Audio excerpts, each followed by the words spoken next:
Hello again. Welcome back. I hope you have all had a lovely lunch and are well caffeinated.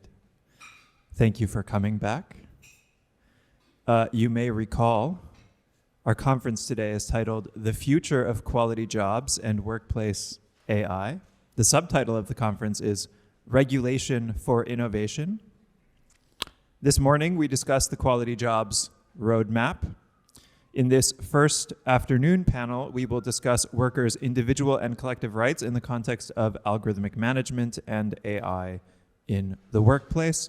I'm Sig Silberman. I work at the University of Oxford as a postdoctoral researcher studying algorithmic management and its regulation with Professor Jeremias Adams-Prassel. I also work with the International Trade Union Confederation. My task today is to be a fairly neutral moderator, so if I don't do that, please feel free to call me out on it. We have 90 minutes for this session, which will include at least 20 minutes of open discussion toward the end. The session will be very dynamic. It has 4 parts.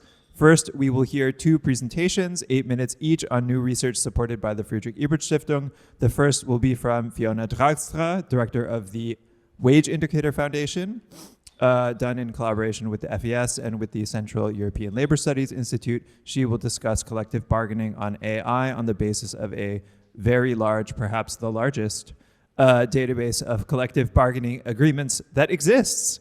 I'm very excited to hear this talk. The second talk will be from Dr. Giovanni Gaudio, who is now based, if I have understood and Googled correctly, at the University of Turin.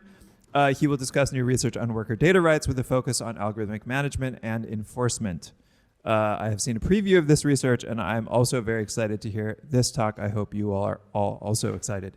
Then I believe we will have a contribution from MEP Brando Benifei. If I'm not mistaken, he was the lead rapporteur on the AI Act, so we're fortunate. I believe, I don't know if he's here yet, but you are here right in front of me. I'm so glad. We're fortunate to have with us today another legislator who understands well the issues, the fundamental issues, the substance, the legal complexities, and I think also some of the political challenges. So I'm looking forward to hearing this talk as well. Unfortunately, it will be between 5 and 8 minutes. If it's closer to 5, up to you. Then we will be able to take 1 or 2 questions afterwards because I think you have a tight schedule. Then we will have a panel discussion. On the panel, we will have Chiara Monti from the Commission, Deputy Head of Unit for the Future of Work and Youth Employment. We will also have Federica Cocci, President of APICA, which, if I've understood correctly, is the Italian trade union for professionals and managers. She is also President of Uni Europa's Professionals and Managers section. And we will have also on the panel our host, Justin Nogerede, Senior Policy Officer here at FES Future of Work. Each will give a 4-minute statement. Unfortunately, I will keep time very diligently, so I will warn you when you have 1 minute left, and I will ask them to stop once they've spoken for 5 minutes. Then we will have a little bit of discussion between the panelists, and then we will have an open Q&A. Thank you all for being here. We have a timely and important topic, diversity of contributors from different institutional locations, which I think is quite valuable for a discussion like this. I think it will be very informative. We will begin now with Fiona. I will tell you when you have 2 minutes left. The floor is yours. Clicker, do you mean? Clicker. Do you think I have a clicker? How do I organize my presentation? Nice. Yes, I have a clicker and this. All right. Coffee, water, microphone, clicker. Good. Do a bargain. I will pass you that. Thank you. And I will keep time for you. Good. I'm not going to go stand there because that's awkward and very small. Good afternoon, everybody, and thanks for being here with us today. I'm very happy to be able to present a collaborative work that has been ongoing since 2023. 2023. What year are we in?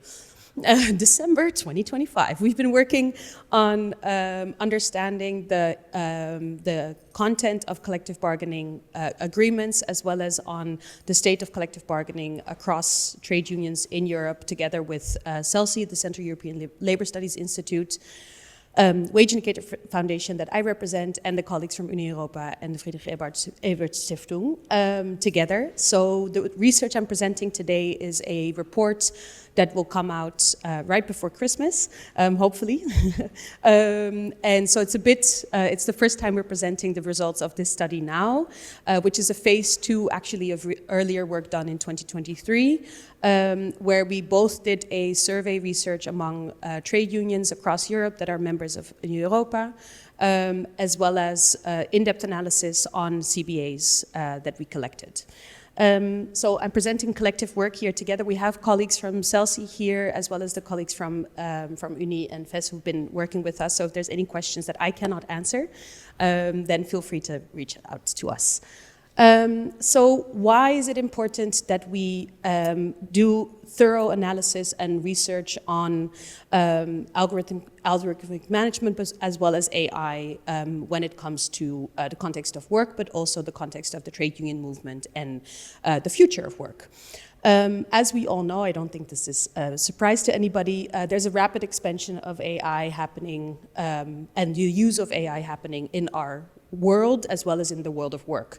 And with that, we also see increased use of algorithmic management in everything that we do. So it's in our systems, it's in the places that we use, the systems that we use at work that we sometimes cannot control, and it's transforming the way that we do our daily lives as well as the way that we do our work. A little bit of context, an OECD study from this year showed that 79% of European mid-level managers already use AM tools, and 67% of employers also use monitoring tools in the place of work. That has various forms that can be in the time registration, it can be in checking the way what you do on your computers and on your systems, but it has many different forms. But this is rapidly expanding. So this is this year, but we can be sure that next year that's even more. At the same time, we also see that this puts a risk on workers as well as on employers. So it's not always worker-centric, the study that we've done, but we see increased use of surveillance, of workload that is increasing, even though the promise of AI is that it's becoming more efficient and that workers are able to do things faster. So there's a lot of pressure on the workload, but not per se it's not per se limiting the stress that workers have. And HR decision making is also changing through the use of AI and algorithmic management. Both in terms of screening of CVs, screening of social media activity, but also not per se having human interaction during those type of processes. So we do see a rise in the way that, for example, recruitment is taking place, but also decision-making on people's steps within the workplace that doesn't interfere anymore with human interaction, which is quite problematic. That being said, we don't look at this only from a negative point of view, because there are some positive possibilities that come with this rise, such as increased efficiency, such as being able to manage your workload better, but that can only be done if the use of AI and the introduction of AI and algorithmic management in the workplace is done sensibly through collective governance and with worker voice as the center point. At the same time, when we look at the regulatory landscape, we see that the EU AI Act has just came on, and there's a lot of attention on the data protection of workers, and we also see that back in collective agreements.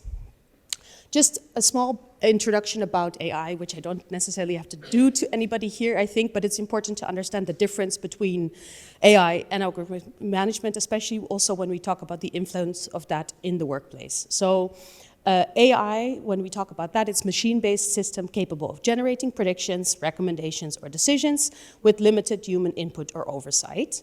And when we talk about algorithmic management, which is a word I cannot pronounce, even though we've done a study on this for years, it's more rule-based or data-driven management techniques that automate or semi-automate aspects of supervision and decision-making. When we look at the content of AI and AM in collective agreements, we actually more see that there's sometimes interchanging of the words, but for our study and what we've seen over the past few years, it's better to actually focus on algorithmic management and how that influences the workplace and the way that work is being regulated, because it's a more accurate term when we look at, for example, worker protection, also the protection of workers' data, and then AM is often used within AI. So it's important to make that distinction while we move along. So the title of our study is called Fast Track or Slow Lane, and that is because that was the feeling we got when we were analyzing both the legislation as well, the upcoming legislation, the way the trade unions are using and looking at AI, as well as what we see happening in the CBAs. So if we look back at the study that we've done in 2023, the use and negotiation on AI and AM was very limited by trade unions. And there was hardly any CBAs that we could find that included anything around AI and AM. Now, 2 years later, we see a rapid expansion of this, both in the trade union movement as well as in the legislatory landscape. But at the same time, we see and we feel that the regulatory landscape is not equipped, and as well as the trade union movement is not equipped yet at adapting to the rapid pace that AI has, because they're moving 200 times faster than we all are. So I think that's, yeah, so we're a bit in this fast lane or slow lane, faster. We don't know yet where we are.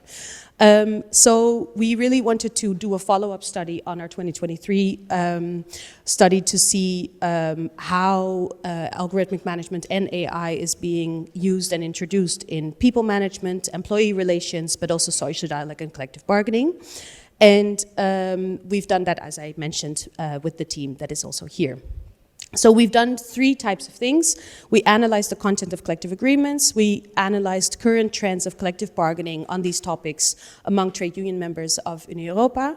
And we explored the strategies and actions of trade unions and the legislative landscape that is evolving.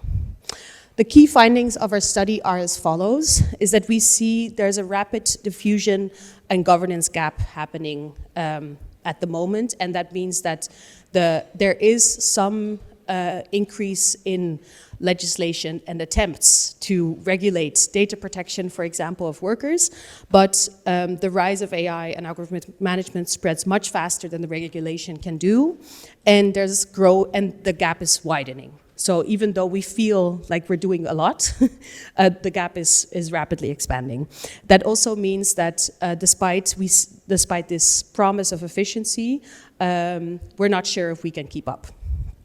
At the same time, positive, we do see a sharp increase or rise in the amount of trade unions that are bargaining on these topics, and also negotiating proper collective agreements about this. So not only bargaining, but also actually concluding collective agreements. So now we see over 65% of the trade unions that we interviewed, they are engaged and are negotiating on the topic, which is a 42% increase from 2 years ago. And at the same time, we now, the first study that we've done, we collected 32 CBAs. We now have collected 86 CBAs. So there's also a rise in these CBAs that exist and that have been negotiated. And I can tell you that these are the CBAs that are there. We have done everything in our power to collect the CBAs that exist. And so there's about 86 or maybe now close to 100 CBAs negotiated in Europe among social partners that cover the topics of AI and AM. This is not so much, but if you think about it from 2 years ago when there was only 32, it's a sharp increase, so that's positive news. We do see, both in the CBAs as well as in the regulatory landscape, that privacy and data protection is most negotiated and most concluded, and that there's more limits on data sharing, and that there's also positive signs of a lot of training on the use of AI negotiated in CBAs. What is weakly regulated is, like I mentioned, the recruitment with AI. We hardly see anything around this. And if we see it, it's that it's very broadly used, and the monitoring of people with AM. So the monitoring of their work through computers, work computers, and the registration of time, for example. And we also see a sharp increase of humans being replaced by AI because of this promise of efficiency. The main obstacles that we see when it comes to bargaining, that we hear from the trade union movement, is there's a lot of resistance from the employers to bargain on the topic. There's low urgency perceived among employers, so even though the trade unions bring it up, they're being basically put down like it's not urgent for us now, this is not a topic that is important for us.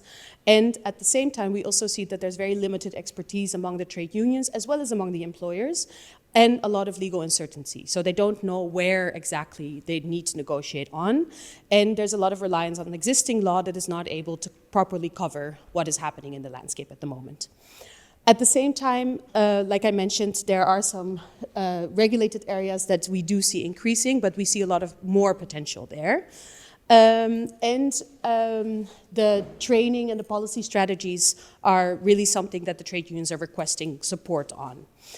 Then it's important to note, we have a lot of Italians in the room today. The Italians are, your CBAs are the best, to be honest. They are massive, hundreds of pages, but when it comes to the regulation of AI and algorithmic management, the Italians and the Spanish are really at the top. You guys have the most CBAs that we could find, very active, very detailed, so compliments. And we also see a lot of CBAs in Germany and in Denmark on this topic. The rest of Europe is not so present in the CBA database, unfortunately, yet. I would say. We do, and the major sectors that we found CBAs in are transport and logistics, where they manage time with AI, manufacturing, ICT or IT, which is not so surprising, and finance, because these are also sectors where AI is really rapidly expanding. So, like I said, we hope to have the report done within 2 weeks. If any of you have any feedback, we would gladly also take that along for the finalization of the report, and we hope to continue to work together. We have a workshop on the topic where we dive deeper also in the content of the CBA database. One thing to note, the database is open and free to use for everybody. It's both on the different websites, Wage Indicator website, FES website, and Europa website, so feel free to use wherever you see fit. Thank you. Thank you so much, Fiona. Great. Giovanni. Clicker is there. That's for you.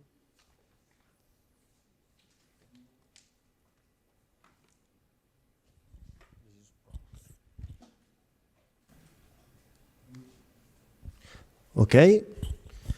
So, hello everyone. I'm Giovanni Gaudio from the University of Turin, and today it will be my role to present the report about worker data rights under the GDPR and beyond, enforcement and legal mobilization across the EU, that I have co-authored with Justin Nogarede. So, what's this report about, and especially why this research?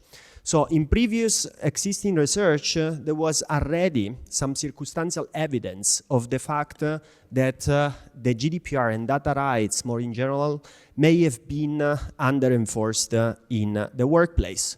And this is very relevant for our discussion because, as always, also Professor De Stefano said this morning, the GDPR is now the main horizontal regulation that we have at the European level that regulates algorithmic management. So the FES and the Chamber of Labor Vorarlberg decided to look into this issue more in details, and so they asked 10 country experts from 10 European member states to map the enforcement of data rights in the workplace. And the evidence that we collected through the country experts pointed out that actually there is an under-enforcement of the GDPR and data rights more in general in the workplace, but especially there is a lot of fragmentation across these member states in the implementation and the enforcement of the GDPR. So now we will focus on 3 main areas to understand which are our main findings. The first area is regulation. That is something we also talked about this morning. The second area is enforcement. So where are the cases, which cases have been decided by data protection authority and courts regarding data rights in the workplace across the European Union? And then the third topic will be the potential involvement of workers' representatives in enforcing this type of rights. So, key findings of the report. We start with the regulation. Now, we talked a lot this morning about the fact that the GDPR is an horizontal regulation that is not only related, obviously, to data protection of workers, but it applies to consumers and to all data subjects. So the first issue is that maybe, as Professor De Stefano argued this morning, we would need a context-specific regulation regarding the protection of data rights in the workplace. Actually, also the GDPR recognizes the need for such a context-specific protection, because Article 88 of the GDPR provides that member states can provide for more specific rules regarding data protection in the workplace. Now, the main finding of our report is that there is a big fragmentation in how Article 88 has been implemented across European member states. Because there are states which provided very substantial protections regarding data rights in the workplace, substantially involving also union workers' representatives in the data governance of data rights in the workplace, while there are other member states that are sticking to the minimum general harmonization logic of the GDPR. Also, we found out that very few states provide a specific legislation regarding algorithmic management, and the majority of them just kind of ignored the problem. So we have a lot of vertical fragmentation in how the GDPR is implemented in member states. The other issue of fragmentation is that now, thanks to the Platform Work Directive, we have also a lot of horizontal fragmentation across the same European Union legal framework. The Platform Work Directive is a good legal instrument because actually it's the first context-specific workplace data rights instruments that we have at the European level. The problem is that it only applies to platform workers, while the problems that are posed by algorithmic management devices are problems that are common also to workers that work in more traditional workplaces. So actually the resulting system is that we have context-specific protections now for platform workers, but we don't have them for workers in more traditional workplaces. The second finding of our report relates to enforcement. So first here we have to make a disclaimer because we wanted to have an evidence-based report, but we partially were unsuccessful in this because actually data about complaints and decisions are not available, especially before the data protection authorities.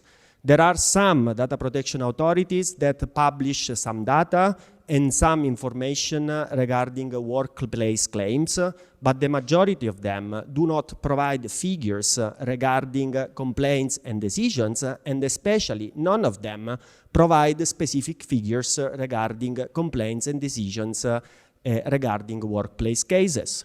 We had also the same issues with decisioning courts because in certain member states it is difficult to get especially lower court decisions that are not public. So we got some evidence but not full evidence on the enforcement landscape.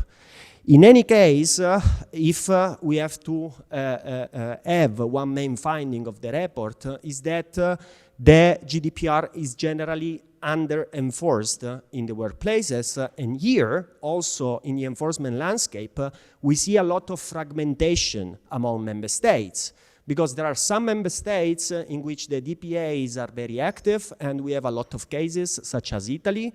We have other member states in which there is almost nothing, and the majority of them just fall in the middle with a recent uptake in the number of cases in the last years. Then another finding is that there is a distinction between how enforcement happens before data protection authorities and courts. Normally, when workers have to enforce data rights in the GDPR, they go straight to data protection authorities, while in courts, the GDPR and data rights are generally invoked in an ancillary way when workers need to enforce labor protection. One successful thing about the GDPR is, for instance, the right of access, because workers normally use the right of access to ask for information to the employer and use this information as evidence later on in labor proceedings. So in relation to the right of access, there is a good interaction between data protection laws and labor laws. The third finding relates to collective enforcement. Now, workers' representatives are in a better position than individual workers to enforce data rights. This thing was something of which also the GDPR was conscious, because Article 80 of the GDPR allows member states to provide rules that allow representative entities, such as worker representative, to file collective complaint in the data rights field. The only problem is that especially the second paragraph of Article 80 that would allow collective litigation is optional. So member states has to decide specifically to implement it. The problem is that our research show that very few member states implemented this provision, and in a lot of member states it is not clear whether worker representatives may be representative entities under Article 80. So practically speaking, there were no cases tracked down in our research regarding Article 80 and the enforcement of data rights in the workplace. However, in those few states where data rights are guaranteed not only to individuals but also to worker representatives, there have been litigation by trade unions, and this litigation was mainly successful. This shows us two things. The first thing is that workers' representatives, where there are rules that are conducive to this kind of litigation, are happy to use this kind of instruments. And second, this confirms that when they use it, workers' representatives are more efficient in delivering results in this type of litigation compared to individual workers. So the lack of implementation of Article 80 is a sort of missed opportunity of the GDPR. Now I go to policy option, and then I promise 6 that I will stop talking. So the first policy options are GDPR focused. So the first one is to develop EU-level harmonized workplace specific guidance. We observed a lot of fragmentation in how the GDPR is implemented in workplaces in member states. So we think that the European Data Protection Board can do a good job here in providing an updated and workplace-specific guidance regarding the implementation of the GDPR that maybe, as Professor De Stefano was suggesting this morning, the European Data Protection Board can also use the provision of the Platform Work Directive to better frame how the GDPR principles should be developed in the workplace as a context-specific measure. Second, we think that we have to strengthen DPA reporting to support evidence-based reform. In Brussels, there is a lot of talking about evidence-based reform of the legislation, but our research shows that now we are amending the GDPR without conducting an evidence-based research, because there are no available data to conduct a complete research, especially regarding GDPR enforcement. The third point is protect the right of access. We observed in our research that the right of access is one of the few rights of the GDPR that show some positive results in the enforcement. and also show some positive interplay between data protection rules and labor laws. The digital omnibus wants to restrict the use of the access right only to data protection purposes. So the positive interplay that we have seen, so the right of access exercised to get data and evidence later used in labor courts would not be anymore possible if this amendment to the GDPR is actually approved. Fourth point, amend Article 80 to enable meaningful collective enforcement. We believe that enforcement of the GDPR by workers' representatives can deliver better enforcement and also better implementation in the member states of the GDPR. The Article 80 was promising, but actually was not implemented in the majority of member states. So one potential useful amendment of the GDPR would make Article 80, paragraph 2 of the GDPR mandatory instead of optional. And then the last but most important policy recommendation is the one that also Professor De Stefano was doing this morning.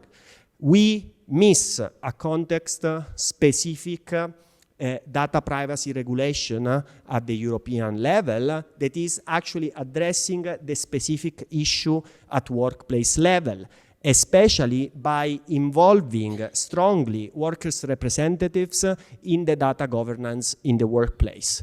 Now we have also fragmentation at the European level because the Platform Work Directive is actually providing a good regulation regarding these kind of issues. The problem is that it only applies to platform workers. So we think that the next and stronger and bolder step at the European level would be approving a directive that is actually extending the provision regarding algorithmic management devices that are provided by the Platform Work Directive to all workers. Thank you for the attention. This study should be online now or in a very short time, so you can check it on the internet. And later on, we will have also a specific session with some national experts to discuss about these issues. Thank you very much.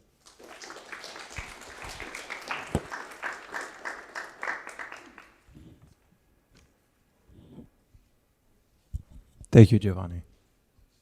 We've lost our guy. He literally just ran out.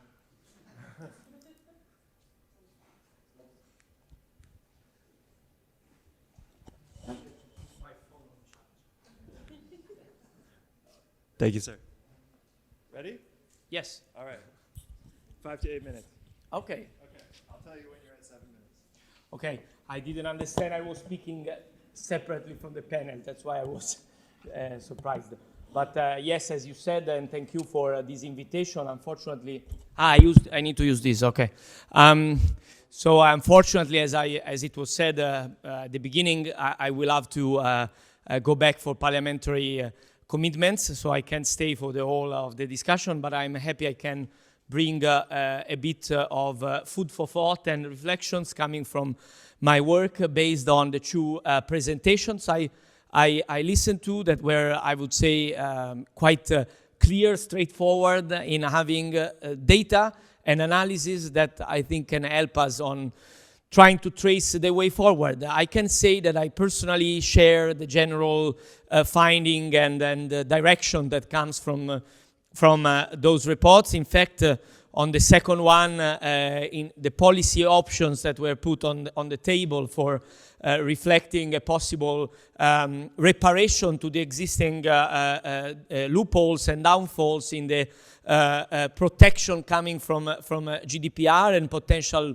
problems from the debates we are now confronting with the data omnibus, they are all interesting. I would say I'm not saying that probably there is, one way only, because it depends also on the general agreement that you can find among the institutions on which ways are feasible. As a politician, I think it's my duty not to just look at the theoretical options which are on the table, but also where we can find some political agreement. So I tell you on this, taking this lens, my opinion is that presently there is no way that before a few years at least, there is a new initiative coming from hard legislation or significant movement from a group of member states or from the Commission, obviously, that would tackle these issues of algorithmic management, of the weakly regulated part that you mentioned, by new legislation or new initiatives. So the point is making those that are there work and avoid dismantling the ones that are there. It's two different things. Applying, because you can be on paper perfect. No one is touching the law, but then it's there, no one touches it, no omnibus, but it's not applied. So this is one thing. Or it's applied in a mild way that is not consistent with the intentions even of the legislator. Or you can see the tentative of dismantling. Why I'm saying this? Because, for example, the part that in your report presentation shows where we have weak regulation is exactly the part that is, to some extent, I would say a great extent, tackled by the high-risk categorization of AI systems in the AI Act, which is a non-applied still part of the AI Act, which was supposed to be applied from August 2026. But now, in the omnibus proposal, there is a postponement due to the delay on standards. In fact, the part about hiring processes, use of monitoring instruments, I remember by heart what was written there. There was a third element. These are all elements that are in the AI Act. Obviously, not to the extent that we might want. For example, it can cover all of the algorithmic management. You clarified the AI, algorithmic management, it's two different things. That's why, as a political group, we advocated, as social democrats, we advocated for a directive on AI in the workplace that could expand on the fragmentation element that was in the second report of the platform workers that is applicable only to some extent, and in fact is showing a way, but it's not universally applicable. So we propose that, but to be frank, I don't see the way that this comes into place. So we need to be realistic. There is no way that we have that coming up. Although my political group also conditioned support to von der Leyen to some commitments on this field, but to be frank, I think they will not be respected. And so I think that applying the AI Act, which covers a good part of the issues that you show are not regulated enough, is crucial. So we should avoid that the delay which will be there, because again, I want to be realistic, there will be postponement. But we need to maintain that in a reasonable way that aligns to the reality of the delay on standards, that is a fact. But we should avoid that there is the usage. You know that the conservatives are using this. When you have the postponement, they use the time of the postponement to propose, in fact, the watering down. It's a double game. You say we need to postpone without entailing profound changes, but then you use the time to actually go for that. So we will need, I personally have worked with the Commission at the highest levels, so the political level of the commissioners and with the political groups to actually say, let's not go down this way, which is unacceptable. If we want to have some delays that to some extent are unfortunately linked to an actual lack of the standards due to the willingness of some big tech companies to delay them, because this is the truth, then now we confront with the reality, we will have a delay, but let's maintain that into the idea of having that in place. And so the companies will prepare, will organize themselves to be compliant with the rules of the AI Act on all the parts that were indicated as weakly regulated because they are not covered by the GDPR or by the Platform Workers Directive. You need the high-risk part of AI Act that, luckily, also thanks to many of the stakeholders in this room, we kept the workplace in the high risk, which, I mean, Business Europe, other organizations have done a big lobby at the time to actually keep the workplace out. But, as you know, again, when the enforcement, and I go to my conclusion, will be extremely important because, for example, in the AI Act, you have a few exceptions to the application of the high risk categorization that companies will try, some will try to use as an escape clause to avoid the application of the AI Act. But this comes with maintaining transparency, which is one very bad proposal in the present AI Act omnibus of the Commission. Other parts, I think, they are not terrible. Some of them needs to be refined. Some of them I might even agree. But this is very bad. The one on transparency regarding the fact that the companies that self-exempt from the high risk, also in the workplace case, they can avoid putting publicly this self-exemption. So they try to remove in the proposal of the omnibus the public registry for the self-exempted companies based on the exceptions.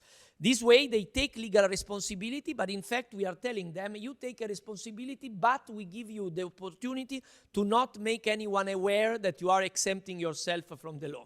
So this is absolutely not acceptable. That was a difficult compromise that we made at the time to bring the political groups in to actually have the exemptions, which do make sense in some cases. Consider, for example, the use by a doctor when you use AI instruments that are not influencing any decision-making process and nothing affecting a patient or any other human. If it's an organizational AI system specialized for health, I'm also in favor of not having the rules for the high risk. So there was a logic to that, but it can be used against our interests. So to conclude, execution is extremely important. It's valid for what I said, but also for all the part on the GDPR, on the existing legislation on data protection, for all the reasons that we heard, especially in the second report. So thank you for your work on this. You have done a great job, I would say, on putting everything on the table. I hope we can work together so that we go in the right direction and we protect workers in the era of algorithmic management, AI, and this new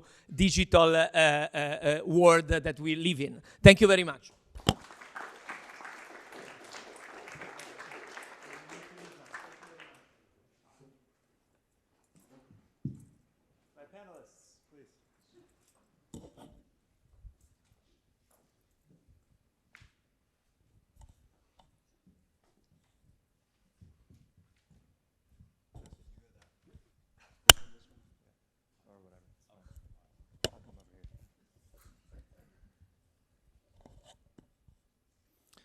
So, thank you very much. We do not have the opportunity to have questions to Brando because he has had to leave, unfortunately. We will start with Federica. I will not introduce you again. Please, go ahead. You have 4 minutes. I'll cut you off at 5 or 6 minutes. It's on?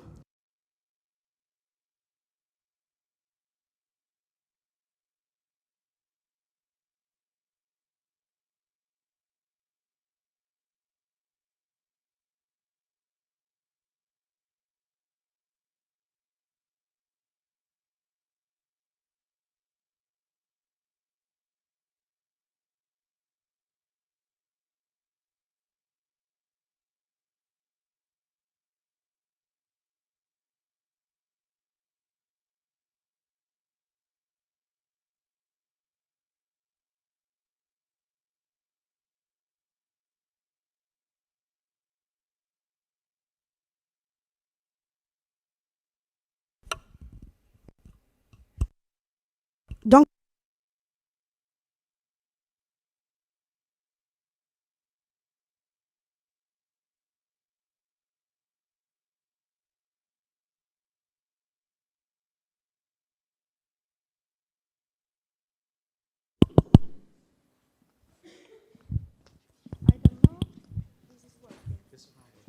again, it's me.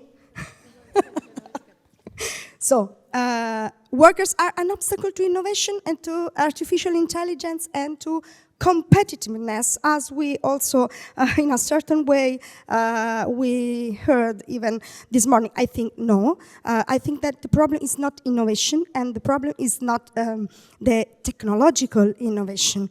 The problem is a problem of power, of who detains the power, and so it's a problem of democracy.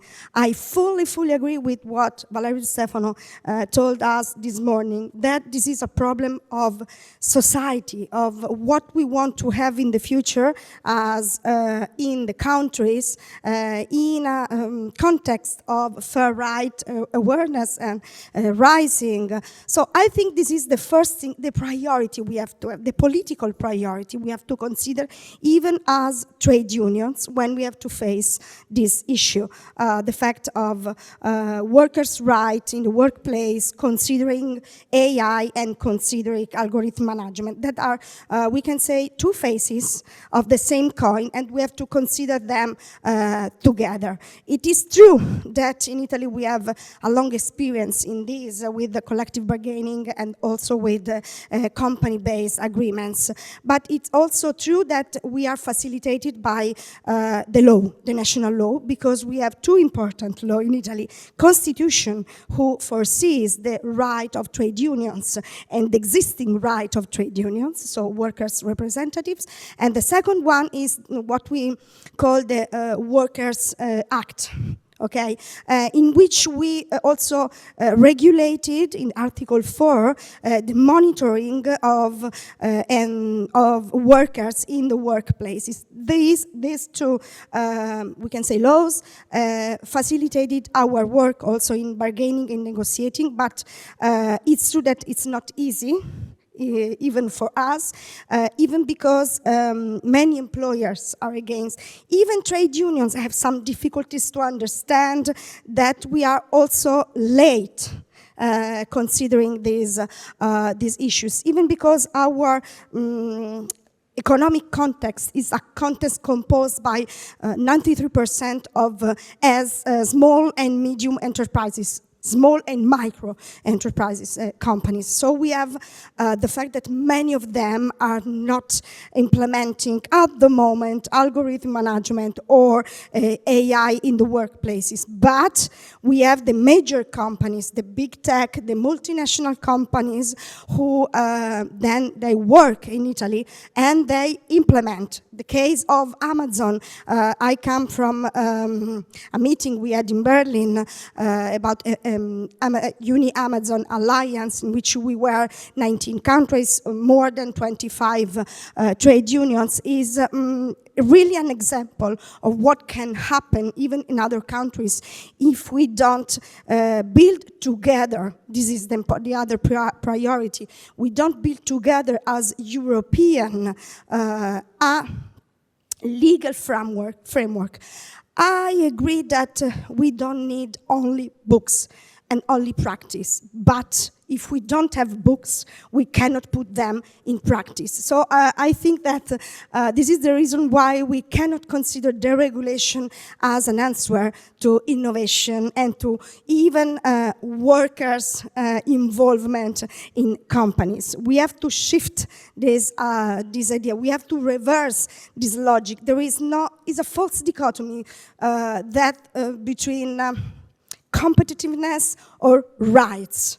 Competitiveness or democracy. So it's a false dichotomy, and we have to ban this. 4 minutes.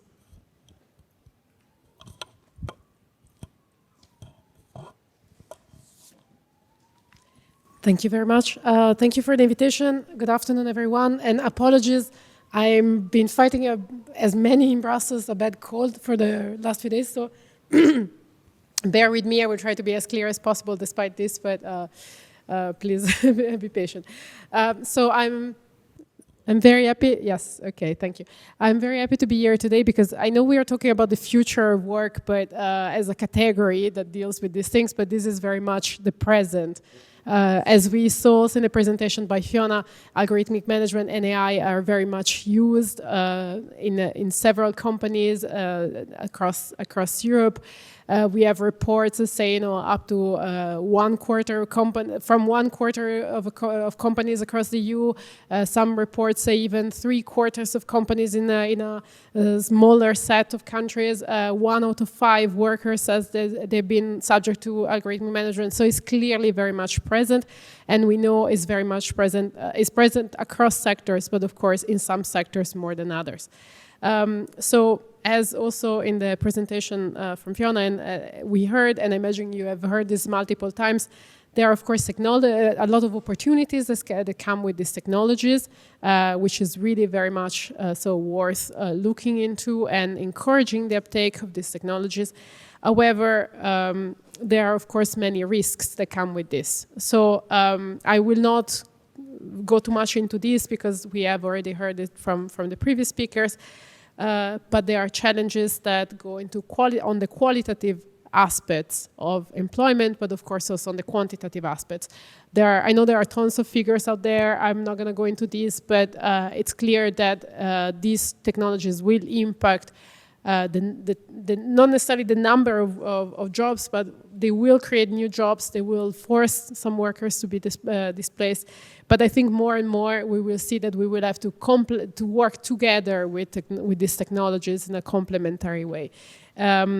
So looking at this, keeping in mind this, as I said, these benefits when the technologies are properly used and managed, and of course the risks, I think that inevitably any action in this area should look at 2 goals that are complementary. One is enabling the opportunities both for workers and for companies, so also ultimately encourage the uptake of these technologies, but protecting workers from the harms that come with it. As Federica just said, these 2 things should not go against each other. Actually, for me, these are mutually reinforcing. They cannot exist without each other. Key principles that should guide this action are, of course, the human in control. Humans should be not dictated, let's say, or follow, the outputs of algorithm blindly, but of course they have to lead the decisions, and this is a matter of dignity, of accountability and trust. We also have to, of course, pair the investment in technology with an investment in increasing education, training and skills development when it comes to the use of these technologies. This is very much important. This is important for employment, but also for any aspects of our lives, since these technologies are becoming so present in many aspects of what we do every day. So to ensure that everybody can make the most of these changes. It's not a coincidence that the Union of Skills was one of the initiatives that the Commission put forward in the first 100 days to show you really the importance that we attach to upskilling and reskilling. And third, and definitely not last but not least, the importance of social dialogue. So I'm very happy, especially being here today, to make this point, because this is clear that this has to be at the heart of the AI deployment in workplaces. It's a key driver of successful AI adoption.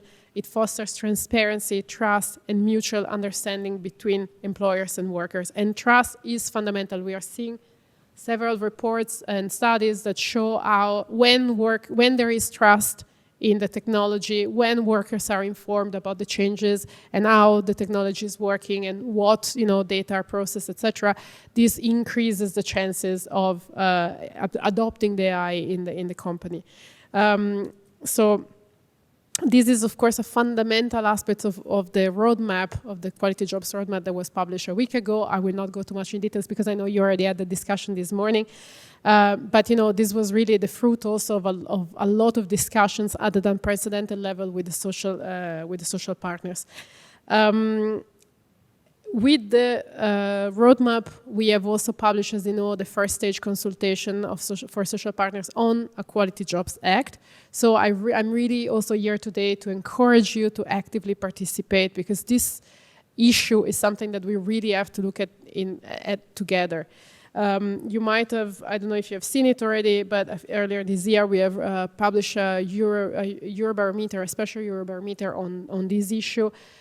Citizens in Europe are very positive about the use of AI, including at the workplace, but 84% of the respondents ask for, they say that AI is a technology that requires careful management.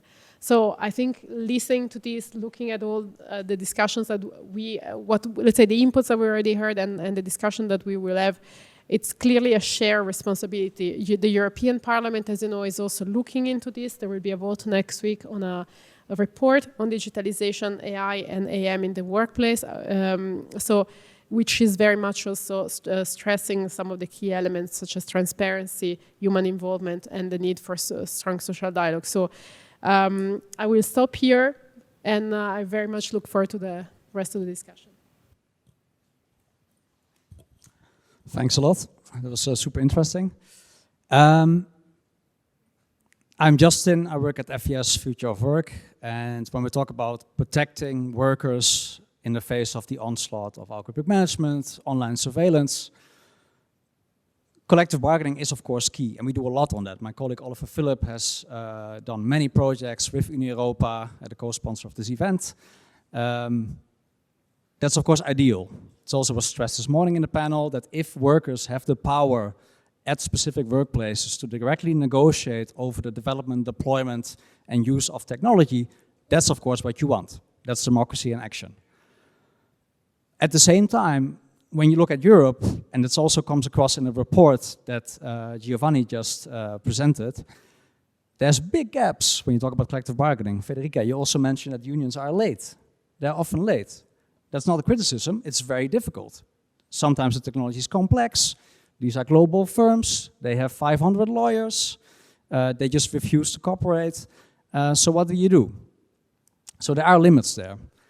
And then of course, what's the other option? It's new legislation. We heard about that as well. There's calls for a specific law on algorithmic management. It's also something that we clearly support. Because indeed, it's true that the General Data Protection Regulation, for instance, has norms that are not tailored to the workplace, they're a bit generic, they require lots of interpretation, so it would be great if we have specific norms that spell out what you can and cannot do around data, around surveillance, around algorithmic management in the workplace, and it's not just limited to platform workers. So we also fully support that. At the same time, we just heard this, 10 minutes ago from Brando, that this is extremely unlikely to happen in the near future. And this is somebody who fully supports that, right? He's been fighting for that in the parliament for the past 5 years, at least. And so I think we realistically have to look at the options on the table, and that is indeed the enforcement and implementation of existing laws that we have. And I think from our perspective at FES Future of Work, that is also clearly the General Data Protection Regulation, because that covers the usage, the collection of personal data in the workplace as well. And that's of course the vast bulk of what's being used by algorithmic management systems. Like they will rely on workers' personal data, they can't do without it. And so I think this is crucial. And I think the main problem here is that there's just a vast gulf between the law on the books on the one hand and what's happening in practice. Because if we take the General Data Protection Regulation, which is now in its 7th year of application, and even before that we had data protection norms going back to the early 2000s, and actually even before that, international norms. So we have had decades of these principles. But what are the key principles? It's data minimization, purpose limitation, fair and transparent processing, the fact that workers should be able to know what data is being collected and for what purposes. But you can go into any workplace and you can realize and you can see that that's just not where we are right now. This is perhaps anecdotal because it's very difficult to gather evidence about allegedly illegal practices, right? But you can get hints if you know where to look. For instance, there was a study earlier this year from the OECD where, they asked managers in firms across Europe about algorithmic management, and I think 69% said that their systems, their algorithmic management systems, don't use any personal data. That can't be correct. And that's also something that the study authors kind of noted, that is very strange, because if they don't track what workers are doing, then what are they actually tracking? What are they then doing, right? So that's one example. Also in Austria, we have a great researcher, Wolfie Crystal from Crack Labs, who has been documenting what's exactly being sold also in Europe when you talk about surveillance, algorithmic management, and that stuff is not being sold, that stuff is not being offered on the market if it's not being bought, also in Europe. And so it's very clear that there's a massive illegal use of these systems. And that's indeed then an implementation problem. And so I think that is really crucial also because the lack of attention, I think at EU level, on the implementation and enforcement of laws is now spurring, is kind of like, in a way, creating this backlash against regulation. Because I think, and I worked myself in the European Commission 10 years ago, when the law is not working and you're not trying to implement and enforce it, and you see this gap, the sort of the knee-jerk response is to come up with new laws. And it doesn't work, and it doesn't work. And it does create certain obligations and burdens for businesses. And then you get a backlash. You do. And that is why I think it's so important now to grab the momentum when you talk about the Digital Omnibus Act to say, okay, let's then focus on implementation. Let's make it work. Let's provide clear guidance. You can check out the report where we mention lots of things that can be done on data collection, better regulation, just understanding what is happening across Europe, what DPAs are doing, how we can help them. And that has a realistic chance, I think, of being adopted. So there's lots of stuff you can do there.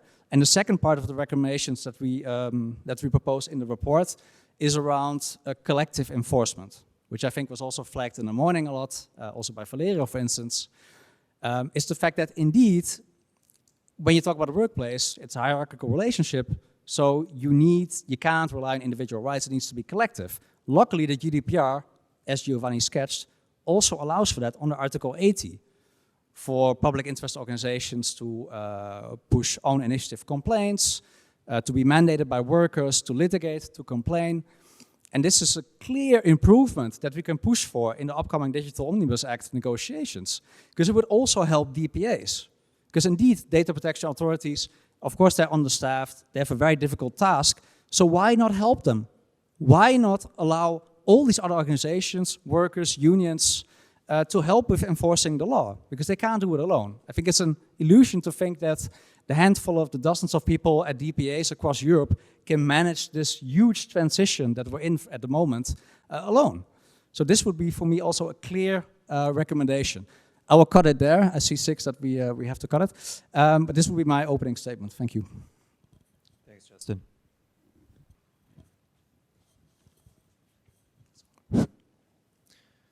Thank you all very much. I think what we're going to do in the interest of time is I'm going to ask the two of you, I'm going to ask you, Federica, from a trade union point of view, what are the priorities from the perspective of a trade union movement in this area? And that could be, what do the trade unions need to do as a priority, and what would the trade unions like to see happen either at national or EU level? And then I will go to Chiara and ask, without asking you to comment on the political feasibility, of course, what do you see as, from a perhaps legal or technical point of view, as sort of a plausible way forward that might be starting to emerge? And then we'll go to questions. Yeah, thank you. So I think that when we talk about priorities for trade unions, we have to think also to which are the impacts on workers. And many of them have already been mentioned by the other panelists and also the presentation. We have the issue of workload, we have the issue of psychosocial risks. These are only 2 of the many impacts and problems workers can have, and they already face due to algorithmic management in the companies and artificial intelligence. And the other thing is the issue of transparency. And we, as trade unions, have a lot to do. First of all, every one of us told this to enforce collective bargaining and agreement.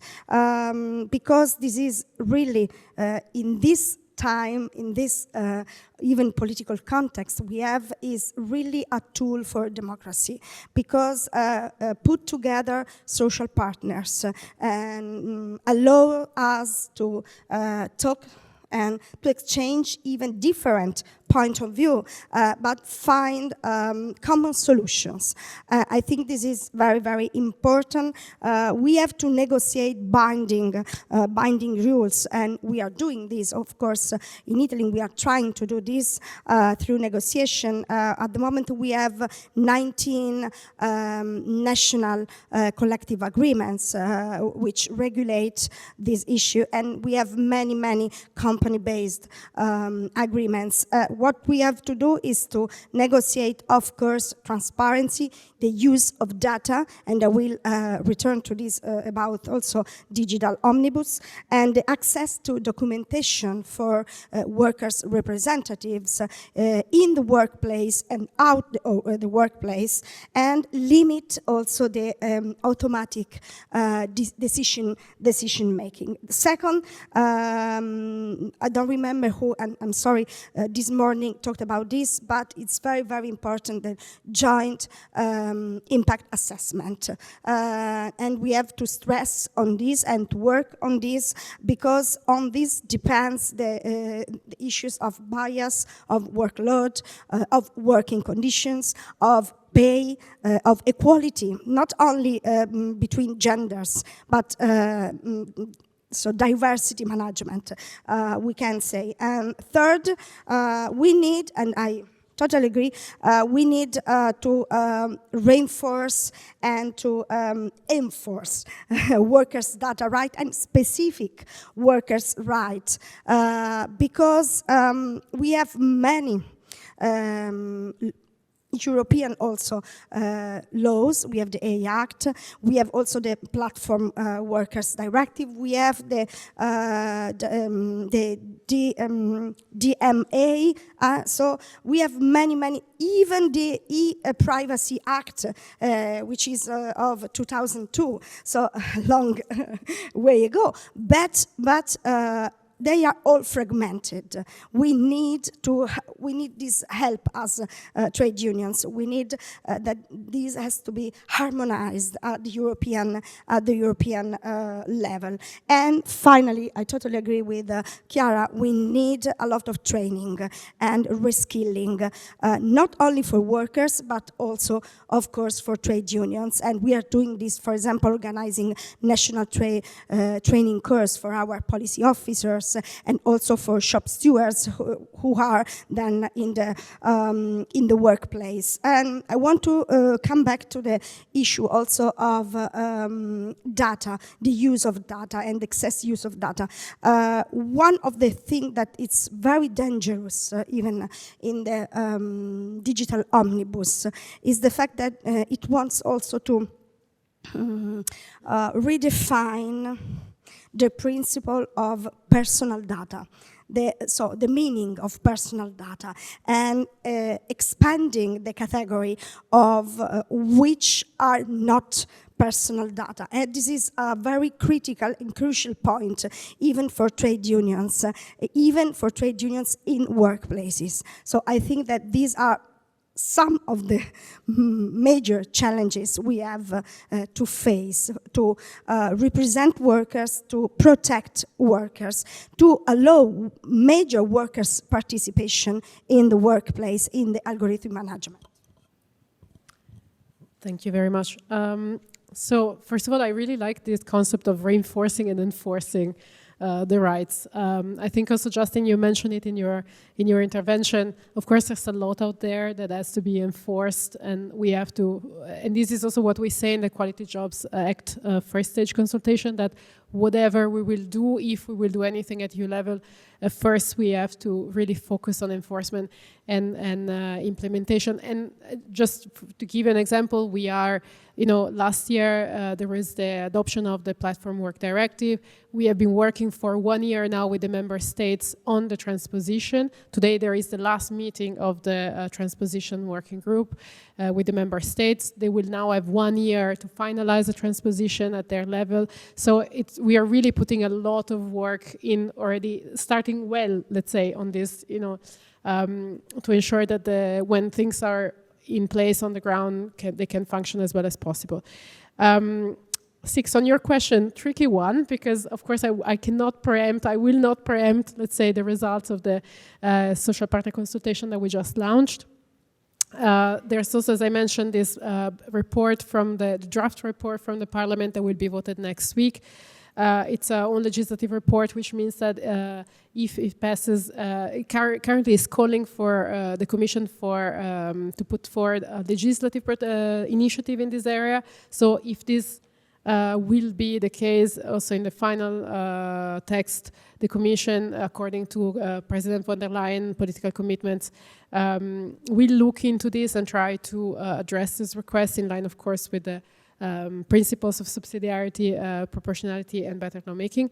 So there's all of this. So we'll not go into what I think should be, let's say, in a possible future act. There's also, of course, always the option that the social partners decide to negotiate. So that's of course always on the table. I want to be a bit more optimistic than the MEP Benifei about the possibility of having something.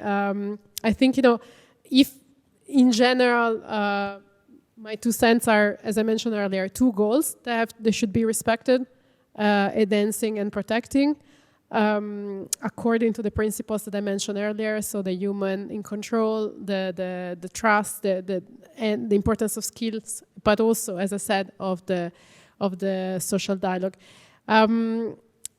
So I'm here more, let's say, in listening mode to gather ideas, which I'm getting many.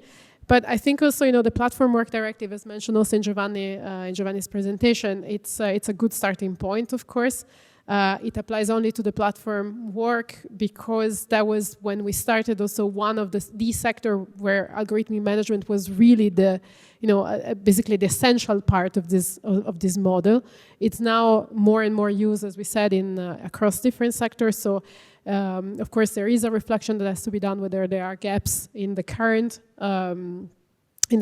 legislation, and of course. I mean, I want also to put out there a couple of provocations, so to say, not all algorithmic management, not all algorithmic management is AI-based.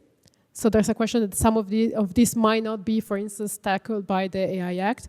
Not all the systems that are relevant in an employment area are high risk, or will be classified as high risk, so there, to be seen if there are gaps. So I'm just saying, and of course, because it's a bit like driving the car, right? There are a lot of regulation about how the car is supposed to be produced and with certain safety standards, but this doesn't mean that we don't need rules for how to drive the car around.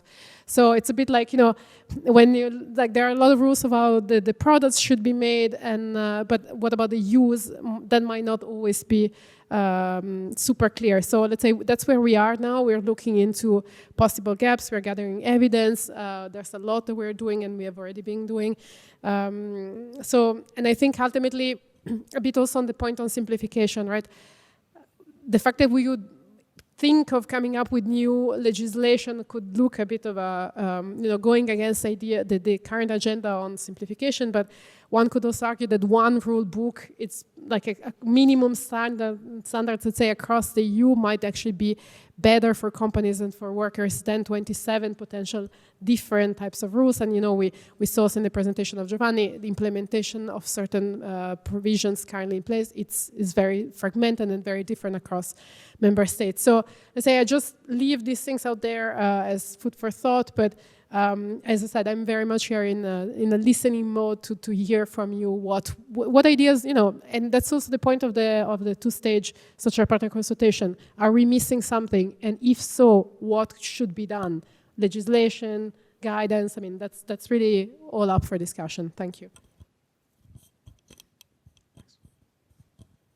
I will abuse very briefly my prerogative as chair and seize on your metaphor of the car.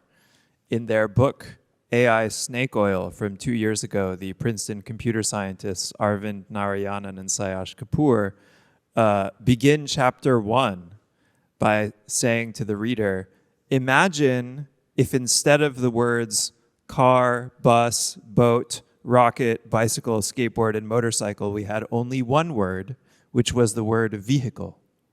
And we were having endless debates about whether vehicles would increase productivity, how vehicles will destroy or create jobs, how vehicles should or should not be created. And they say, this is basically the situation that we are in when we talk about AI. And I find this very convincing because we have very long and detailed debates in our urban planning and policymaking procedures about whether or not to allow certain kinds of vehicles into certain parts of the city and how much that should cost. And we find this completely normal.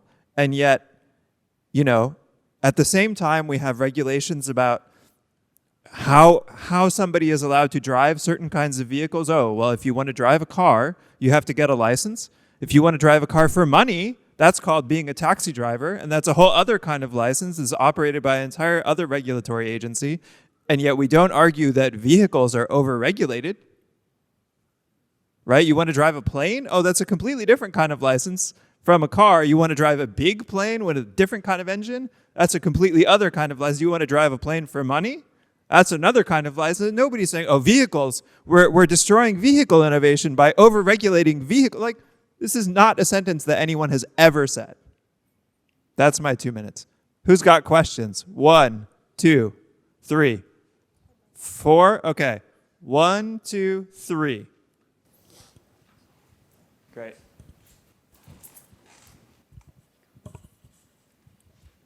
Thank you very much. It was very interesting. Finally, what is the brief message to give to the students as future workers and employees? Because the understanding of digital and AI is still limited to ChatGPT, and trainings in algorithms or codings are very less, and they are not existing in every domain. For example, I am a professor in marketing and management.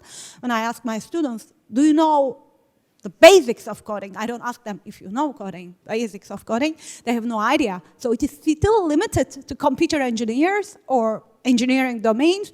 Then what is the mistakes of other domains that they talk about AI? They use AI to create their assignments, to create their reporting. So their understanding for AI is the ChatGPT.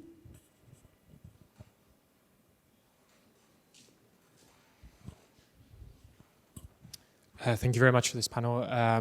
My name is Philip Freeman. I'm from the European Transport Workers Federation. We've had data from the European Labour Force Survey recently that showed transport is the second most algorithmically managed sector after finance, which our friends in uni represent. But maybe on Six's point about AI being so amorphous, I'd maybe like to use that fact to maybe discuss to ask questions about autonomous vehicles. Essentially, that's something that's really coming up in transport. Not only workers, specifically drivers of vehicles, being monitored algorithmically, but then now there's a question of autonomous vehicles being introduced, and well, my sector specifically in urban public transport. And so the big question is not so much will we have new forms of technology. It's more for us at least. I think it's almost inevitable. But what will the type of work be when these new technologies are implemented? And what we're really worried about is that there will be autonomous vehicles. There will still be a driver within that vehicle to keep an eye on things, but they will be de-skilled. They will only be expected to take control when things go wrong, and when things go wrong, they'll be liable. So it's a sort of triple threat of they will have worse conditions, they will be under more pressure, and they won't even have the skills to adequately respond. So I think there's the algorithmic the job quality side of AI. There's the management side, but there's also how tasks and professions and skills are changing as well. So I mean that's not really a question. It's more of a sort of food for thought. And if any of the panelists have comments on that, thank you.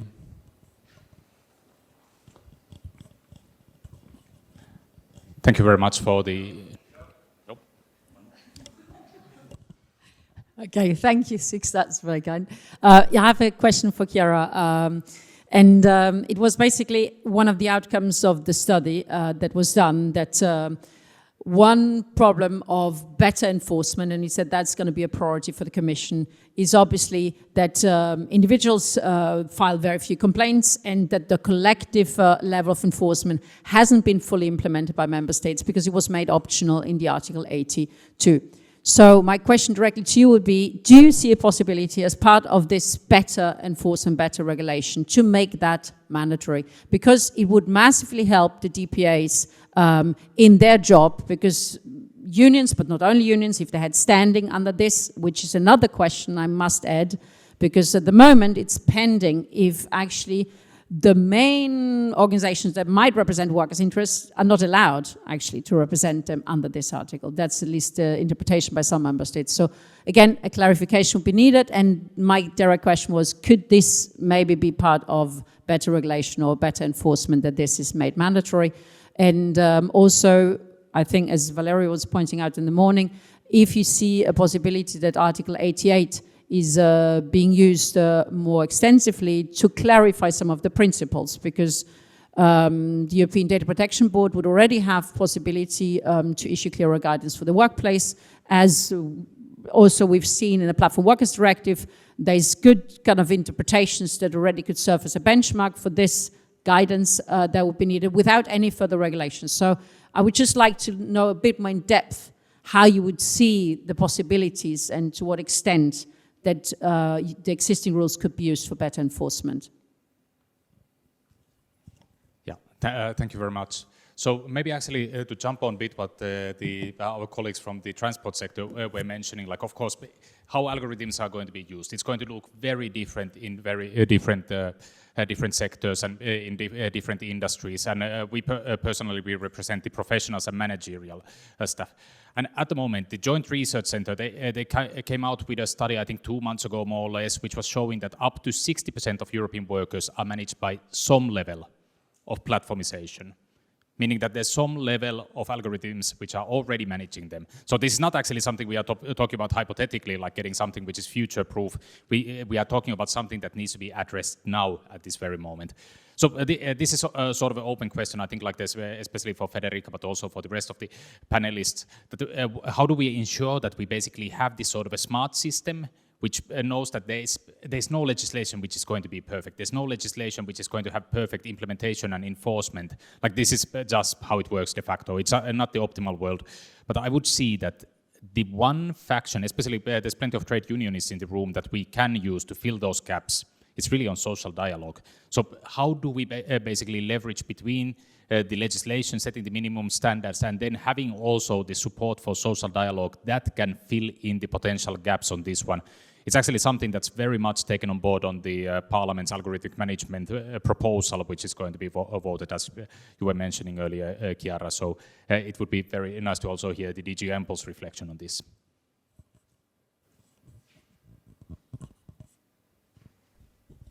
Thank you very much. I will start with Chiara, if that's okay, with the question from Eva. And then I'm going to summarize briefly the other questions. The first one was, what is the message for students? They don't seem to understand algorithms or code at all. They just use ChatGPT for everything and think that they're participating in the future. We had a question about autonomous vehicles, and I think that points to this kind of broader question of, you know, what will these new types of work look like, right? There's still going to be a driver in the so-called autonomous vehicle, but this driver is going to be de-skilled, doing something less engaging, and liable for when something goes wrong that's out of their control. So how do we think about that? And this last question, you know, the algorithmic management is not the future of work, it's the present of work. I think this has been a common theme, but how do we then navigate the gap between minimum standards that legislation might provide and social dialogue, which is sort of how things go in practice. So maybe that's something in particular for Federica. Chiara first, then Federica, then Justin.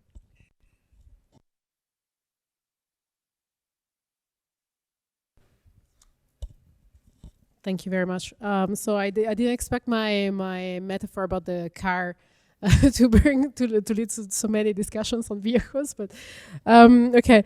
No, so Eva, thank you for your question. So in my short answer is this is with the colleagues in DigiJust. So I'm by no means an expert on GDPR, so I will let's say pass along the messages, of course.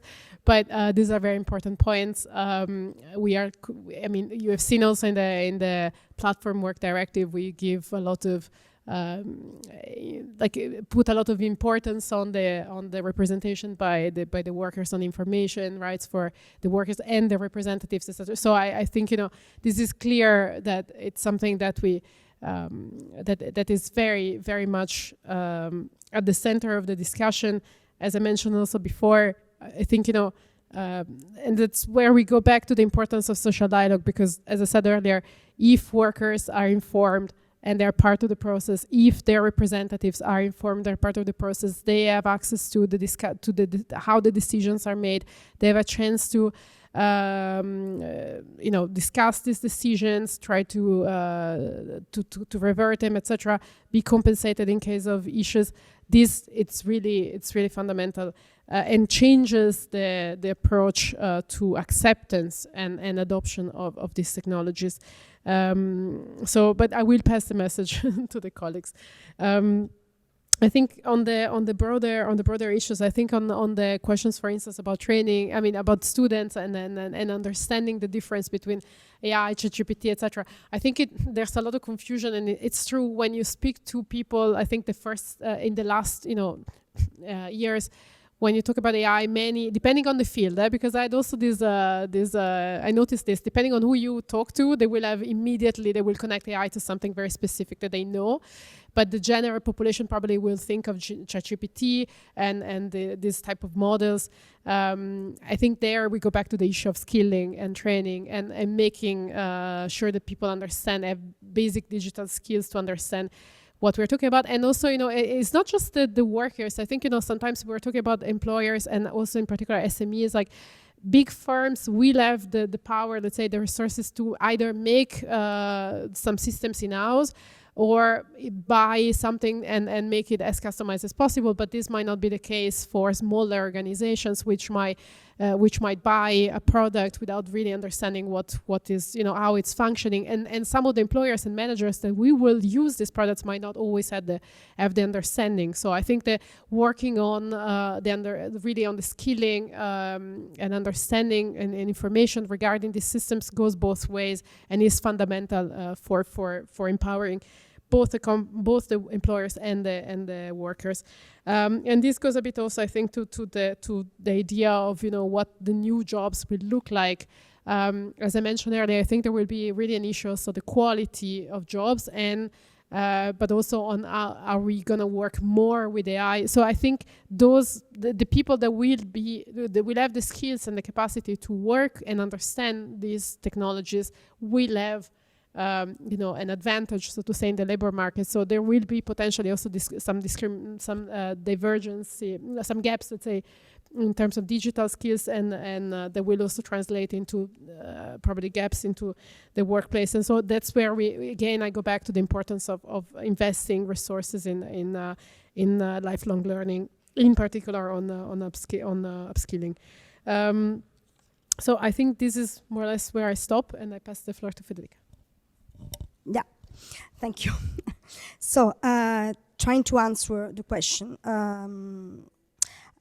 I start from this. I think some of the questions I can put together because they need the same pathway in the vision. Which challenges we have considering the future of jobs for students, but also for tasks and profession, which are already changing, not will be changing. I think that So I used to say in Italian, we cannot stop a train with the hands. So I translated it from an Italian, so I'm sorry. So the sense is that innovation there is, job changes and new professions are already here, and we have to face it. It's not the problem of stop this. The fact is that we have to prepare people, and we have also to be prepared to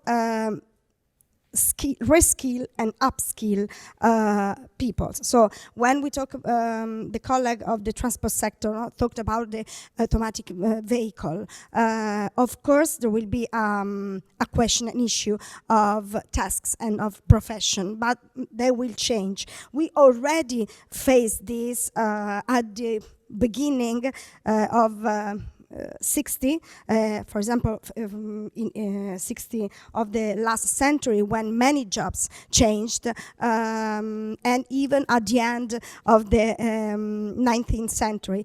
We have to be able, and this is the challenge we have as trade unions, and in this sense I want also to answer to the colleague of Eurocad who asked which is the relationship between legislation and social dialogue. We have to be able to tackle this challenge as trade unions, but we need legislation to help us to do this. For example, Italian case. It's true that we have a power position in this at this moment, because we have some laws that allow us to negotiate. But, for example, if the digital omnibus will be a reality, this will weaken also our laws. For example, the Article 4 of the Workers' Statute. So it is important to have a legislation as a basis, and then we have to continue also lobby, if I can say this word, even with the European Parliament, European Commission, to strengthen our position and our force. Only an example, the social dialogue on telework and right to disconnect, every one of us know, came to an end, because social dialogue, employer side didn't want to continue the social dialogue on these issues. And it's important to continue to have the social dialogue because it's a structural pillar of our democracy. But we need that European Commission in a certain way also force us, maybe even with the directive, to continue on this path. What we see is that these new systems are opaque. This is the most important danger. And because they are opaque, they are shifting also the power from workers and from managers themselves to them. And so we cannot have transparency, we cannot manage what is happening. If we can do this, we can also help reconstructing, rebuilding which skills do we need, which are the future jobs, and so helping also students to manage their future. I have to say this, I have to daughters, I don't think we have to give them the answers, which will be the jobs in the future, but we have to prepare them to be able to adapt and to have also reskilling opportunities and upskilling opportunities.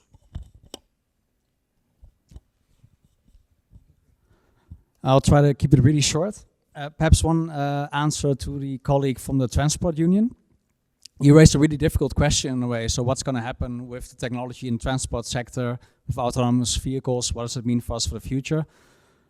Short answer, what it means, that depends on what we do, right? And I think that's something we forgot, also on the influence of the US, to just ask the question, what is appropriate when we talk about technology? Do we need this stuff? Will it make us better? And if we don't, If that doesn't work, then maybe we should just refuse that. That's of course unpopular, and I think this will be memed online as haha, Europe is so behind that they just refuse autonomous vehicles. But it's a real question, and we made those decisions in the past. In the Industrial Revolution, lots of manufacturers, they realized that kids were much cheaper labor. And so they specifically designed weaving, like the spinning jennies and stuff, that they could only be operated, or especially be operated by children. And then we said, yeah, we don't want that. And so we just banned that, basically. So I think these kind of questions, these kind of debates, that's exactly what we need to have. Being progressive is not just blindly accepting everything. And we see that now, especially with digital technology, how it influences our public space, how it changes workplace democracy, that these questions become very acute. So I think that depends on us. So that's a short question answer to that. Final response to you, Six, because you sketched that this meme about overregulation is perhaps not accurate, and I agree. So maybe I was a bit misunderstood, but I think that it is crazy that AI, or let's just call it software, because it's just software, that up till now that hasn't been regulated like any other product. That is nuts. And we integrate it in our public services, in our workplaces. That's crazy. So of course we should regulate it. The only thing I would say is that we then need to make sure that we have sort of the standards in place, that this is like workable for businesses to follow. And I think there we can make a lot of steps that we can do now also in the upcoming negotiations on the Digital Omnibus Act. So I will leave it at that. Thank you.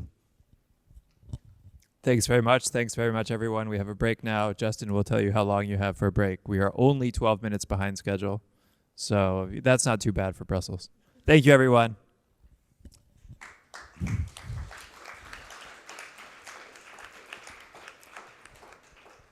Yeah, thanks a lot, Six, for the moderation. Indeed, a quick logistical note. We take a 10-minute break, and then we go to the workouts, the workshops, the breakout sessions.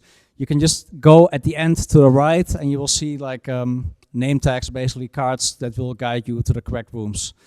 On collective bargaining, it's the Agora room, and to discuss enforcement of worker data rights, that's the Braille room, where you have to cross the courtyard. And there's also coffee in the rooms. Just don't be afraid. Yeah, all right. Thanks a lot.